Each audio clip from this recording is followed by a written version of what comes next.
we've been playing at this school for over 100 years.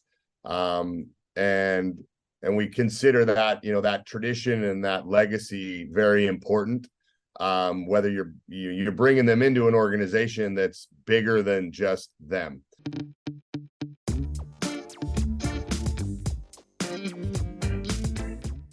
Today we're talking to Coach Kirk Everist. Kirk Everist played water polo at Cal Berkeley, where he was the 1988 NCAA Player of the Year. He's a two-time U.S. Olympian in 1992 and 1996, two-time NCAA champion, three-time All-American, 1995 Pan American Games gold medalist, and World University Games gold medalist.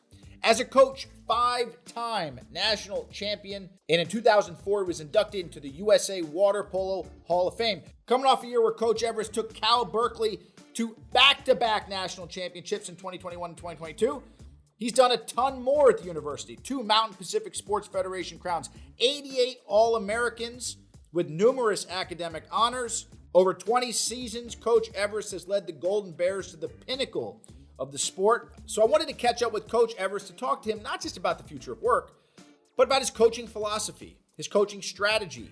How does he affect young people today? How do you create an environment where national championships become the norm? Here's Coach Kirk Everist. Let's bring it in.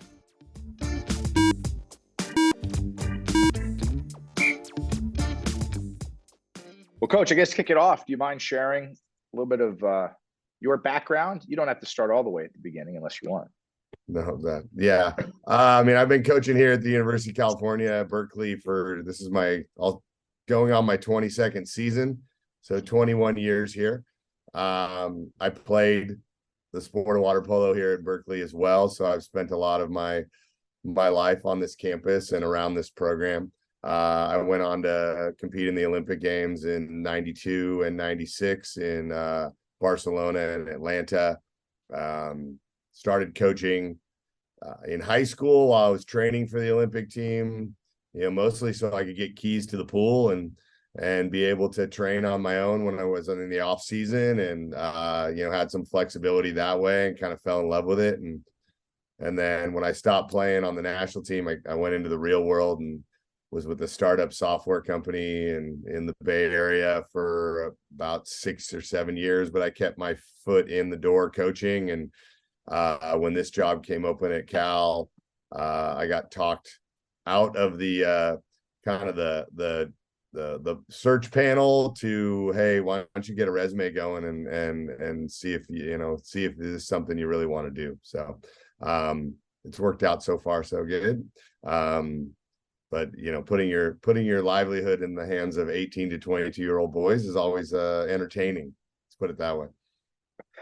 What's changed most, in your opinion, from as a coach over that 20 plus years? What have you had to adjust to in order to continue to be successful like you are today? I think you always have to evolve yourself a little bit. Sometimes you're looking at what the kids are like. But I think mostly you start to just look at why are you doing things. I think I came in and it was just, train harder, grind guys, get them mentally tough, but the mental toughness was coming out of all adversity. And putting them in those situations where you were really, really testing them all the time.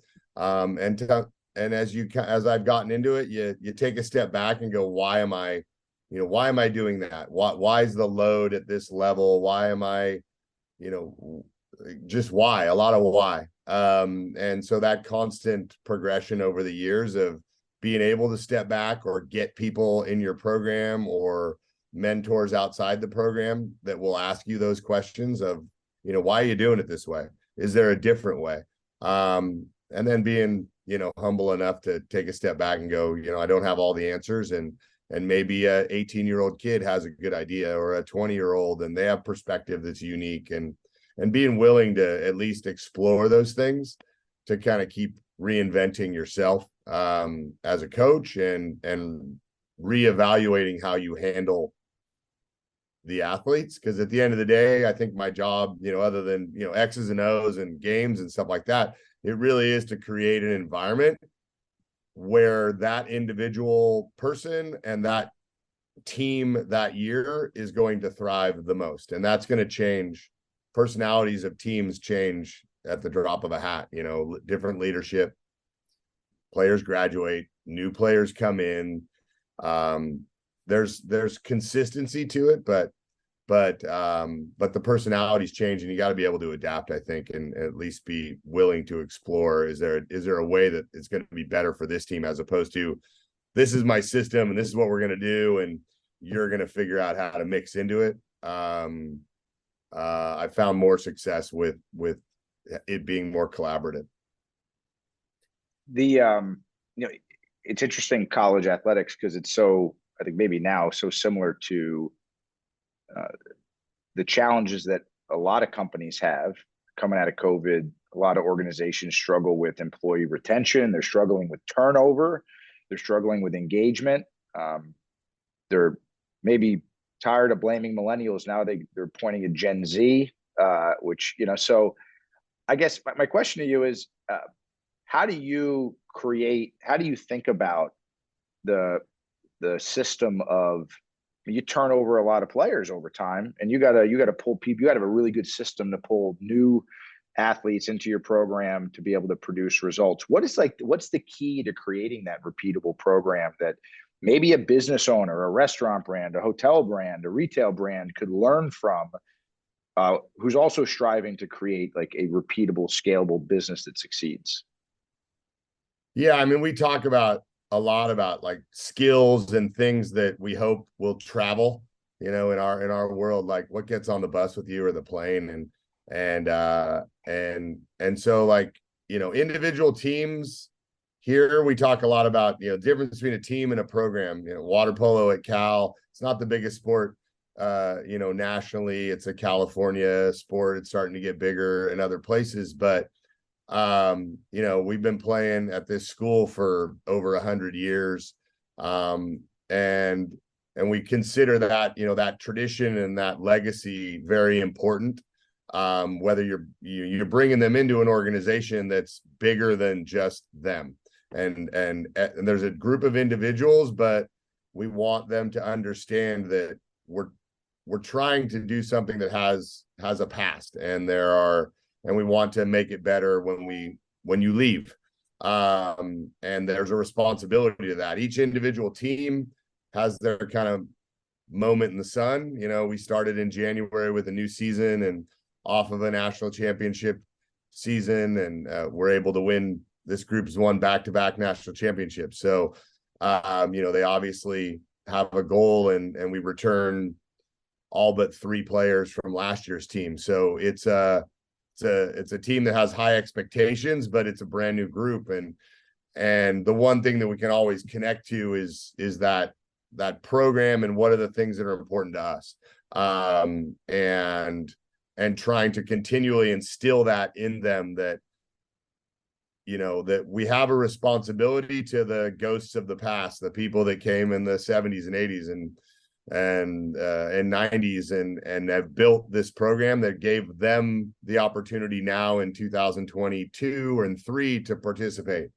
And that's really important, whatever that is in a different organization, but every group has a culture. And you kind of try to build that year to year. You have pillars that are important, things that you're willing to, draw a line in the sand on. But it changes a little bit. The personality of the team changes, but the concept of, what's our brand going to be? What do we want to, what's your personal brand? What's your team brand? Which I think builds that culture, or at least shows the culture. Culture is a really hard word to wrestle to the ground, or concept to wrestle to the ground. Everybody's got an idea. I dumb it down to the concept of, if you walk onto the pool deck at Cal, you're going to get an idea of our team culture, just by how the team acts, how they interact. Do they go up and say hi to you? Do they recognize that you're there? What's the feeling you get? And each person has an individual culture. I get an idea of what somebody's about by just talking to them. and then I can go back and decipher what principles are important to them based on how that interaction went. But we're always trying to come back to that concept of, we're part of something that's bigger than us. And we have a unique opportunity in 1 year to put our stamp on it, that a layer of the tradition that will hopefully last, good or bad. It's going to have a lasting impact on the team. If the culture is really good, it can go sour really fast if the people aren't bought into doing the right things, whatever those things are within your organization. So I think a lot of times just communicating with these kids about why we think it's important, what are the things that we believe are important, and how we're going to act. And then if we have good talent and we have good people, then I feel like we've got a shot at being competitive at the end of the day, because they trust each other. They're willing to sacrifice for each other. They're not holding secrets so that they can elevate themselves or they can hold a starting position. They're willing to share the secrets with a first-year player, and the risk that maybe they lose playing time because of that. But if they can get to that point, then you've got a strong team. So it's a lot of continual talk about the history of it and the importance of it and our opportunity to be part of that history. Yeah, that's great. I mean, it's I remember playing college football, and especially in high school, I remember I played football and coaches really didn't lead with why. It was, right. Hey, this is what we're doing. Okay, that's what we're doing. That, Yeah. And it sounds like that, if I'm hearing you right, that's changed a little bit. Like, yeah, I mean, I still think every coach, I mean, I think the best advice I ever got when I went into coaching was from, my coach in college, and he was a larger than life figure, the Bear Bryant type figure, the person that still people to this day, that's what means, Cal water polo. And he just said, he goes, Kirk, you have to be yourself. If you try to be me, it's not going to work. And there's going to be a piece of him in me just because I played for him, but I'm not him. And I can't, if I try to be a screamer, a yeller, my way or the highway guy, I can do it, but it's fake. And these kids they'll sniff that out in a heartbeat. That has not changed. I don't care what Gen Z, millennial, whatever. Kids will sniff out, someone that's not genuine in a heartbeat, and they'll find a way to make your life miserable. So you have to be yourself. And you create parameters and systems around it. But if you're not yourself, they know it. If it's an act all the time, they know it. Because there's just no teeth behind it. And so I think that's super important to do that. And yeah, I think in reality, when I look back at some of the things that my coaches in the 80s made us do, I just kind of shrug and go, yeah, why? We never would have asked. It was just, yes, we're going to do it. But when I look back, I'm like, did it really have, what was the purpose? Other than control. And that was the way things were done. Now, again, there is a lot more. I can get more buy-in if you understand why, or if you come to the conclusion yourself that this is important, whether it's tiny things, it's important that we do it. We have, I said last year's team, I kind of knew I had something special with a group of how strong they were together, where, being on time is price of entry, but it's so important. Like, it doesn't take any talent to be there on time, be ready to work at anything you're going to do. Right. If that becomes a habit, you're going to be short in any job if you can't just show up on time and be where you're supposed to be. And so we have a little swim set that the guys do if they are late, and started by most of the time they just oversleep. So it was like snooze 22s was the swim set they had to do. But for years, I had to be the yard duty most of the time. On most teams, I have to be the yard duty. I have to manage it. I have to follow up. I have to make sure it's done. And when we played a game in the middle of the season, and and I'm in my office, and our starting goalie, who's on the national team now, has a good shot of being the Olympic team goalie. He was late to the pregame meeting, and we go and play. I'm not sacrificing the team for one incident, but we go and play, and I go to my office, and I walk out of my office about an hour and a half, 2 hours later. It's dark at the pool, and I see the water moving, and I look over, and the kid's doing the swim set.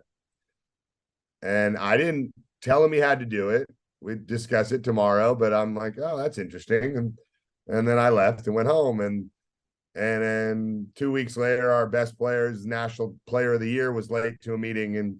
And I come in the next morning at 5 o'clock, and he's in the water already doing the swim set. And I didn't say anything. I asked my assistant coaches, I go, do you tell him to do it? Like, do you make him do it? And then no. And so somewhere in the locker room, it was just, this is important. And I waited till after the season to talk to him. Like, where did that come from? Was it internal locker room, discipline, or was it? And they're like, no, just, one guy did it on his own, and the next guy did it on his own. And then, over a season, 2 or 3 times. But they manage it themselves. They bought into that's important. And this is something that we're going to do because it's important.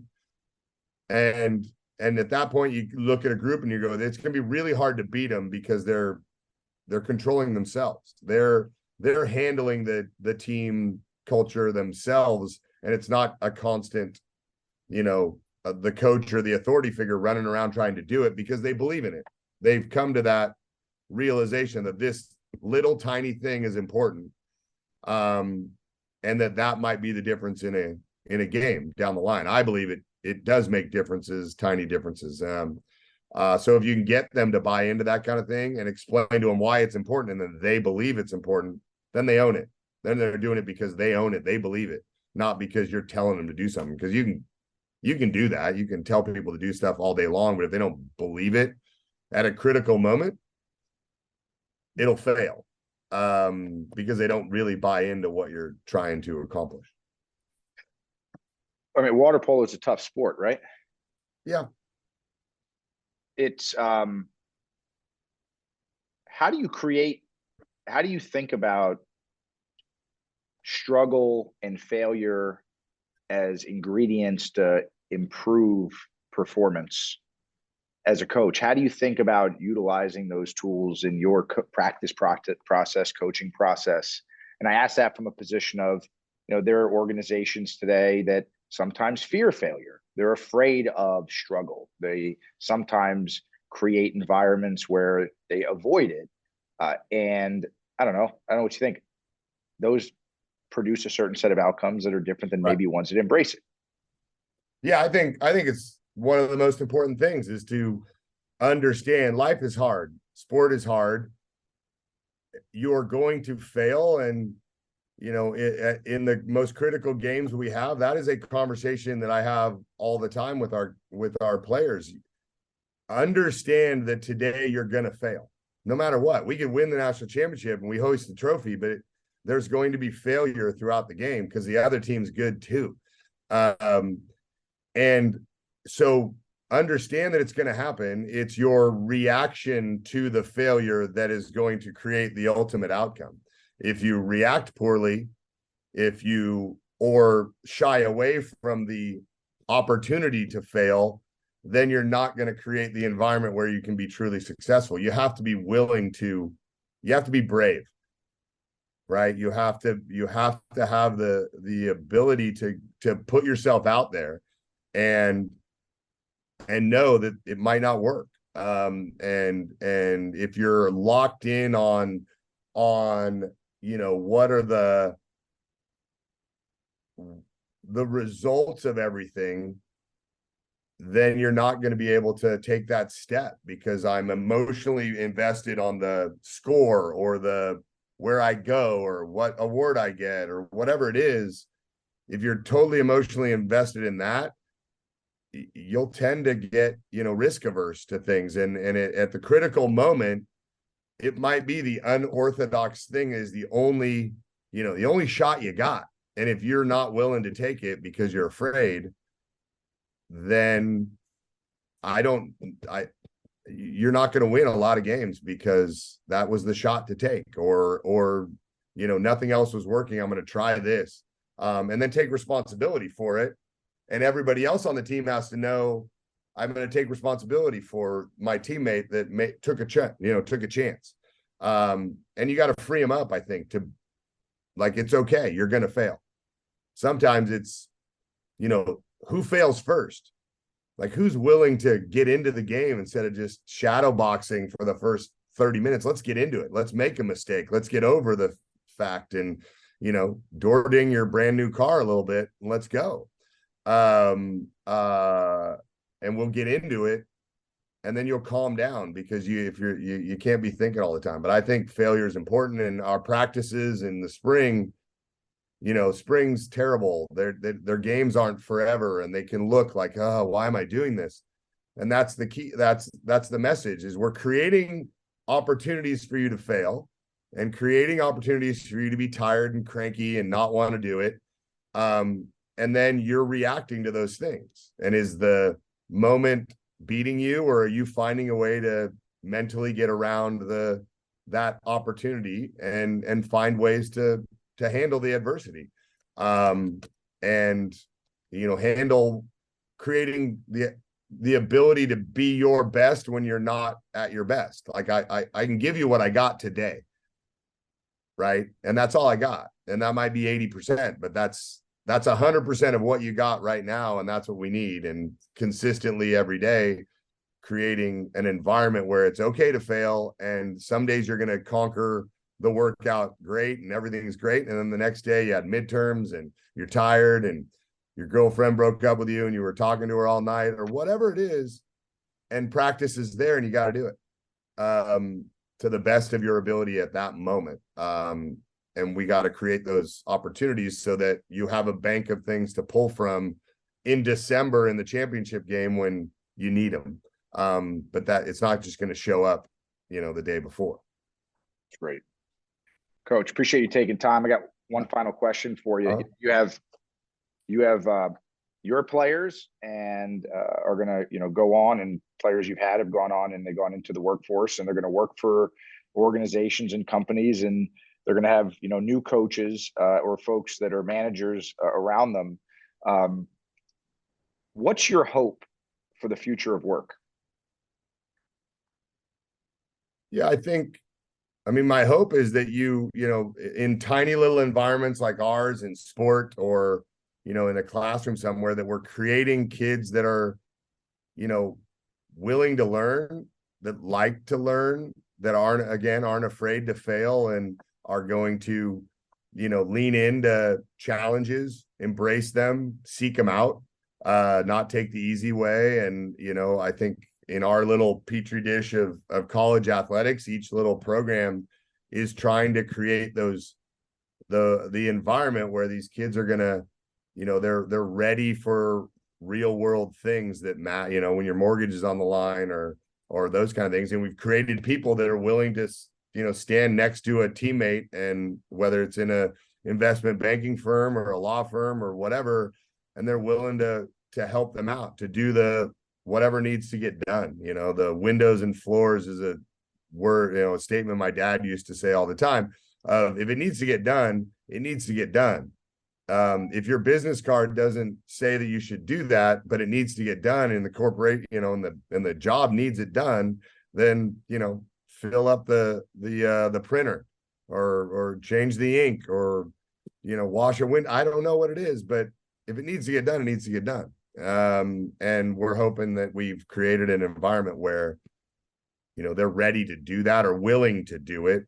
They're humble enough to do it. And they're not out there just going, do you know who I am? And I should have this, this, and this. They're going to work for it. That's great. Coach, thanks for taking time. You're welcome. All right.